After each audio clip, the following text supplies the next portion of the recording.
tardes. He nivelado con especialmente el método de mapas de Cronor. Con el ayudante vamos a proseguir con el avance de la materia.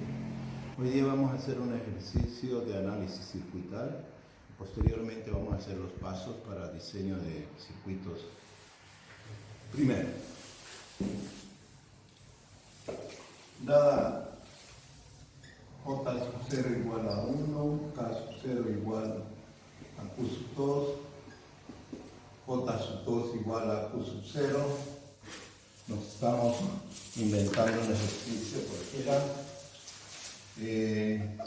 K sub 2, perdón, J sub 1, K sub 1 igual a Q sub 0 más Q sub 2 negado, J sub 2 igual a Q sub 0 por Q sub 1 y K sub 2 igual a Q sub 0. Supongamos que este fuera un circuito a diseñar y el análisis diría qué hace ese circuito. Tendríamos que ver formas de onda para ver qué hace el circuito. Entonces vamos a notar que la tabla de transición que usted tiene del flip-flop JK sirve para hacer análisis de circuitos. Análisis de circuitos. Por lo tanto, vamos a dibujar el circuito que corresponde a esta ecuación. ¿Cuántos flip-flops tenemos? 3 flip-flops. 1, 2 y 3 flip-flops. J sub 0, K sub 0, Q sub 0, Q sub 0 negado. J sub 1, K sub 1, Q sub 1, Q sub 1 negado. J2, K2, Q2 y Q sub 2 negado. Vamos a unir con el reloj y vamos a decir que corresponde a blancos de subida. Es decir, que nosotros vamos a hacer análisis con unos 4 pulsos, está bien, 4 pulsos de subida y vamos a determinar qué hace el circuito. Bien, veamos las entradas J sub 0, K sub 0, etc. J sub 0 siempre está conectado permanentemente a 1, es decir, a 5 voltios. K sub 0 es igual a Q sub 2. Ahí está. Seguimos. J sub 1 es igual a Q sub 0. K sub 1 está unido por una compuerta donde tenemos Q sub 0 más Q sub 2 negado. Listo, J sub 1 y K sub 1. Veamos J sub 2 igual a Q sub 0 por Q sub 1. Acá tengo Q sub 1, Q sub 0, J sub 2, J sub 2, Q sub 0 por Q sub 1. Y finalmente K sub 2 igual a Q sub 0. Acá tengo Q sub 0 y ya está. Ahora corresponde hacer el análisis. Les voy a recordar que este es el flip-flop, que tengo la entrada J, la entrada K, el flop, la salida Q y la salida Q negada. La salida va a estar determinada por los valores de entrada, eso dice una tabla de estados. La salida va a ser igual a los 4 o 5 casos que se presentan en la entrada. Primero, cuando el clock está en 0, no interesa qué valores existan en J y en K. Acá siempre tenemos valor previo. Cuando el clock está en 1, es ahí cuando debemos saber que hay valores en J y en K. Por lo tanto, tenemos 4 casos. 0, 0, valor previo. 1, 1, valor previo negado. 0, 1, salida 0, 1. 1, 0, salida 1, 0. Okay, vamos a entrar a la otra cara de la medalla, que se llama diseño. Ya hemos hecho análisis y mientras hagamos diseño,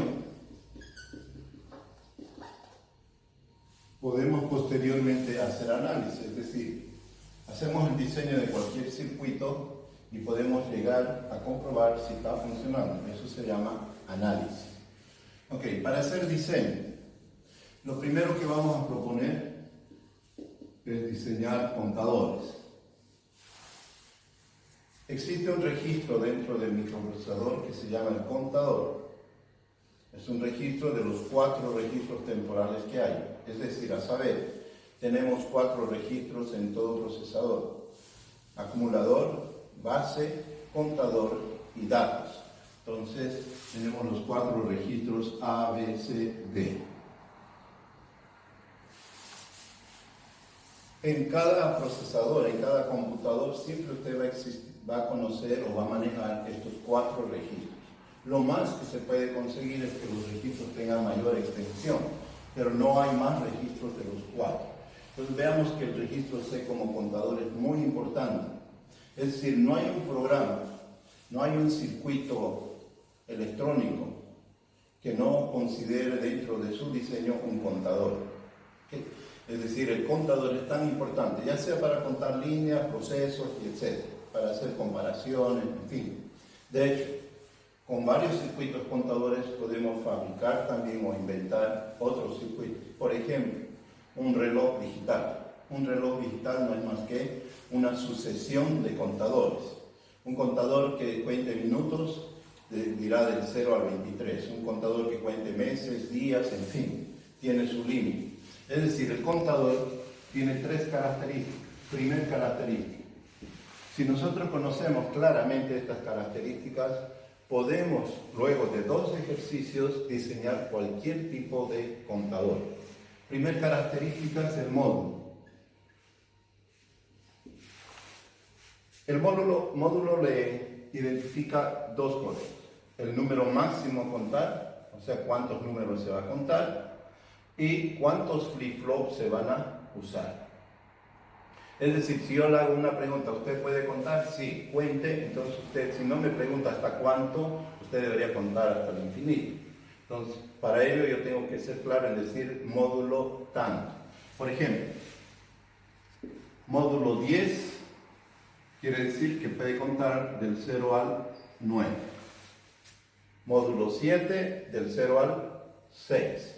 Y así sucesivamente. Es decir, módulo 6, por ejemplo, vamos a diseñar un contador de módulo 6 que va a contar del 0 al 5. Existe esa posibilidad que cuente del 0 al 5 por ser módulo 6.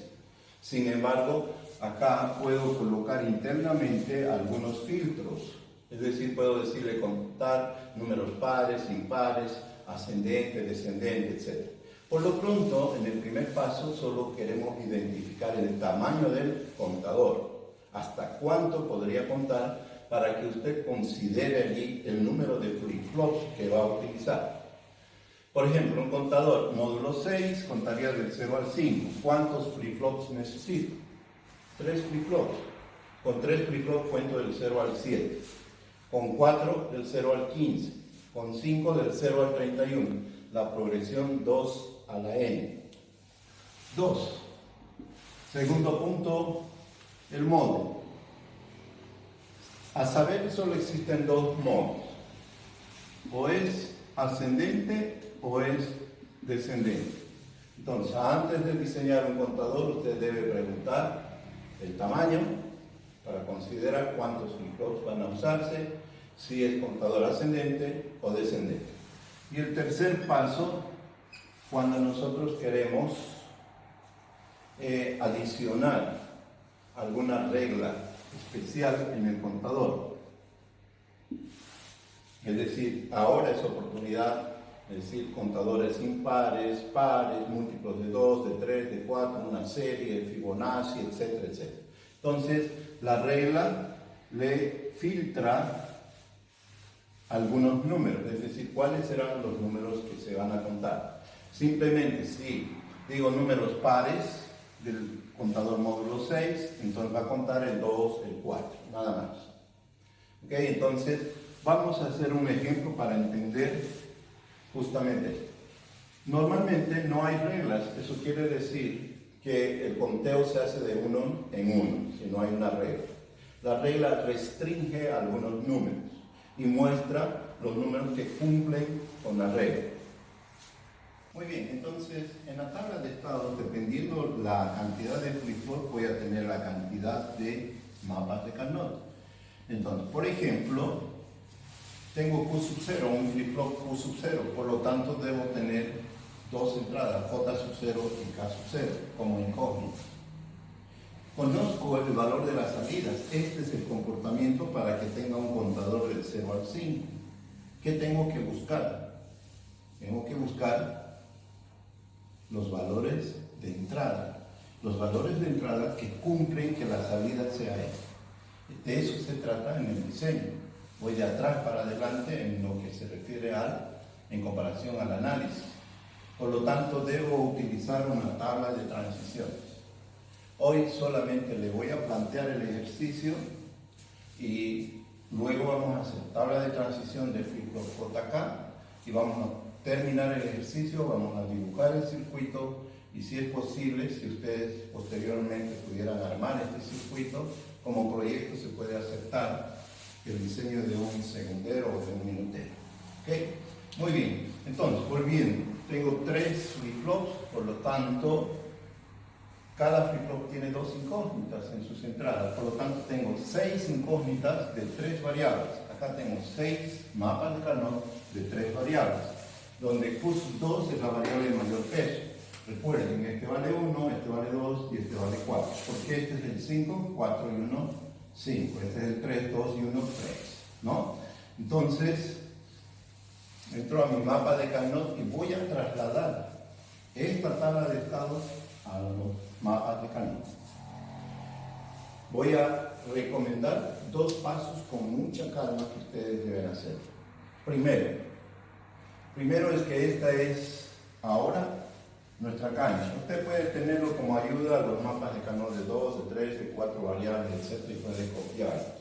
¿Okay? 2. El desplazamiento. ¿De qué número a qué número voy? Eso es muy importante. Entonces acá, en decimal, me están diciendo que mi movimiento es del 0 al 1, al 2 y así sucesivamente. Esta metodología de diseño de contador es válida para cualquier tipo de contador. Lo único que puede variar es mayor cantidad de números, mayor cantidad de variables. Y qué números podrían o no podrían contar. Entonces esa es la ruta que le va a decir de qué número a qué número vas. Eso es lo que tienes que tener cuidado al desplazarte en tu mapa de Carnot. Para este ejercicio es sencillo. Del 0 voy al 1, del 1 al 2, del 2 al 3, del 3 al 4 y al 5 y ahí acaba. El 6 y el 7 no entran. Entonces son términos incompletamente especificados. Así que en este ejercicio no hay mucho que tener cuidado en la ruta, porque voy del 0 al 1, al 2, al 3.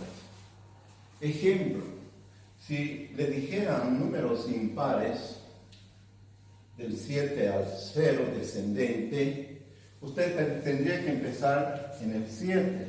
Después del 7 iría al 5, después del 5 al 3, después del 3 al 1 y después del 1 nuevamente al 7. Entonces, ese camino le va a mostrar acá cuál es la ruta, hacia qué números debo ir. Eso es lo que hay que tener cuidado.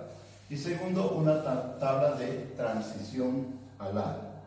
Entonces, ustedes no tienen la tabla de transición, por lo tanto, de 0 a 1 no saben con qué número voy. Voy a borrar esta pizarra nueva, vamos a retornar posteriormente a este ejercicio para hacer un anexo donde les voy a dar la tabla de transición. Bien, vamos a aprender muchas cosas del contador. Vamos a estar siempre diseñando contador. Seguramente en el proyecto que les voy a pedir que hagan, seguro que van a usar un módulo de contador. Bien, entonces se puede hacer con contadores pequeños, contadores grandes. Por ejemplo, el segundero.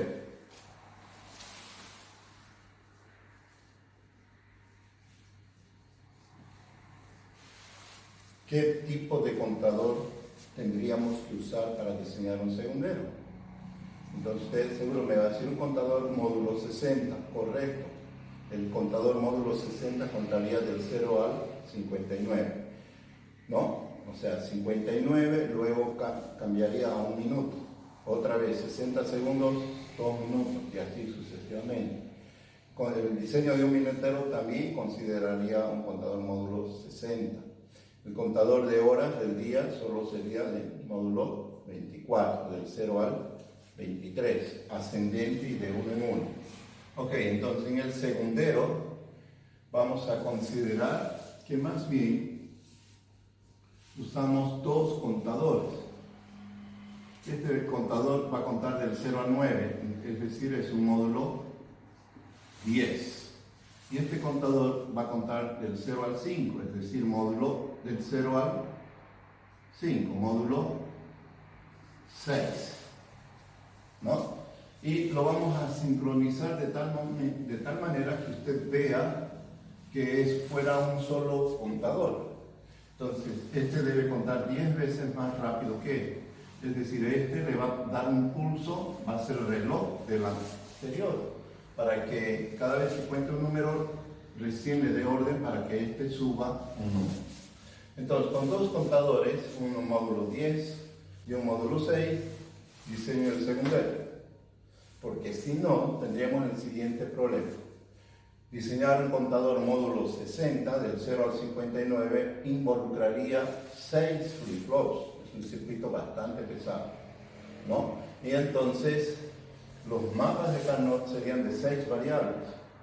Ningún ejercicio hasta ahora hemos hecho con 6 variables, hemos hecho con 4 y hasta 5. Entonces tendríamos que usar el otro método de McClaskey, por ejemplo. ¿Okay? Entonces lo que pasa en la práctica es que se diseñan contadores pequeños o se usan contadores pequeños para diseñar un contador grande. Primero, nuestra tabla de estados. Si usted entendió muy bien lo que quiere diseñar, muy fácilmente se puede hacer la tabla de estados, donde tengo Q sub 2, Q sub 1 y Q sub 0 como salida. Es decir, si es un contador módulo 6, va a contar del 0 al 5. Acá voy a poner el decimal. Y si es ascendente, voy a tener que contar del 0 al 1, del 1 al 2, del 2 al 3, al 4, al 5 y del 5 volvería al 0. O sea, el 6 y el 7 no entran. Si bien existen, son términos incompletamente especificados. Ok. Por lo tanto, el 0 sería así, en binario, el 1, el 2, el 3, el 4 y el 5. Al hablar de términos incompletamente especificados, me parece que no hemos hecho esa clase. Entonces, la próxima clase podríamos hablar de términos incompletamente especificados. Bien, entonces, este contador es ascendente de 1 en 1 y contaría del 0 al 5 porque lo vamos a usar como parte del segundero. Entonces, el modo es ascendente y como regla no tenemos ninguna regla. No está inhibiendo en ningún término. Bien, entonces, el segundo paso es llevar la tabla de estados a mapas de Carnot, donde es nuestro área de trabajo. Entonces, dependiendo cuántas flip-flops tengo, voy a conocer cuántos mapas de Carnot también podría tener.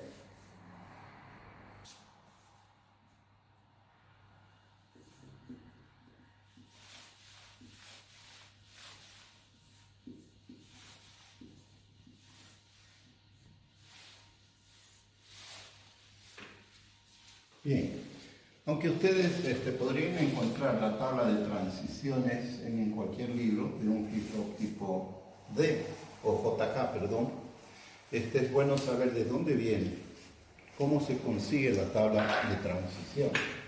Entonces, lo que les decía, y deben tener cuidado en esto, es qué es la tabla de transición. Entonces, mientras usted no pueda tener ese concepto claro, ni va a poder hacer diseño, ni va a poder hacer análisis, ni contestar varias preguntas. Es algo tan sencillo. Otra vez, solo estamos analizando el flip-flop JK, que tiene entradas JK y el clock, que tiene salidas Q y Q negada. Si conocemos Q, conocemos Q negado. Si conocemos Q negado, conocemos Q. ¿No es cierto? Entonces, acá hay entradas y hay salidas. ¿Qué define una tabla de estados? Una tabla de estados define los valores de salida para valores de entrada cuando el clock lo habilita. Entonces yo estoy encontrando a partir de los valores de entrada qué valores tengo en la salida. Esa es una tabla de estados. Hasta ahora lo hemos manejado y les decía que esto se utiliza mucho en análisis. Ahora veamos qué es una tabla de transición. Si una tabla de estados se utiliza en análisis, la tabla de transición se va a utilizar en diseño. Por eso es que estamos haciendo un anexo en este momento, por el tema del ejercicio anterior. Otra vez acá, nos vamos a concentrar. Fíjense que la tabla de transición va a preguntar ¿qué valores debo tener en la entrada conociendo la salida? Es decir, los valores de salida yo los puedo manipular a mi conveniencia. ¿Cuánto quiero tener de utilidad de una operación? Eso es lo que quiere decir la salida. Entonces, si yo tengo salida Q, puedo tener 4 casos establecidos, que conociendo el valor de Q, que era 0, siga siendo 0, que siendo 0 pase a 1, que considerando que vale 0, yo quiero que cambie a 1. Y los otros casos serían que si mi Q sub t valiera 1, quisiera que valga el próximo estado 0. Y finalmente de 1 a 1. Que siendo Q 1, yo quisiera que siga manteniéndose en 1. Entonces estas son las 4 posibilidades de cambios de Q convenientemente. Entonces yo quiero manejar qué valores debo tener en la entrada para que se cumplan esas salidas. ¿Ok? Entonces veamos acá en un ejemplo que les di el comportamiento de Q. El comportamiento de Q, ¿quién le da? ¿Quién genera ese comportamiento? Los valores de J y K. Para que, por ejemplo, Q valga 0, este señor debería ser 0 y este debería estar en 1. 0, 1, salida 0. Ahora bien, yo quiero que de 0 se mantenga en 0. Entonces, ¿qué debo decir? Valor previo, por ejemplo, es una buena salida. O que este siga valiendo 0 y este siga valiendo 1. 0, 1, salida 0, pum. Pero ¿qué ocurre si K sub 0 valiera 0? Tengo 0, 0, 0, 0, valor previo. Como estaba en 0, también se cumple que este seguiría siendo 0. Es decir, que de 0 para ir a 0, necesito que J valga 0 y K sub 0 no importa si es 0 o 1. Bien, estamos ya en esta situación acá. Ahora fíjense que yo deseo que de 0 pase a 1. Es otro caso, de 0 a 1. Entonces, ¿quién genera este valor de 1? Los valores de J y K. Por ejemplo, si J valiera 1 y K valiera 0, 1, 0, salida 1. Muy bien. Pero ¿qué pasa si K valiera 1? 1, 1, valor previo negado. Como estaba en 0, pasaría a 1. También cumple. O sea que, para pasar de 0 a 1, interesa que J valga 1 y K X.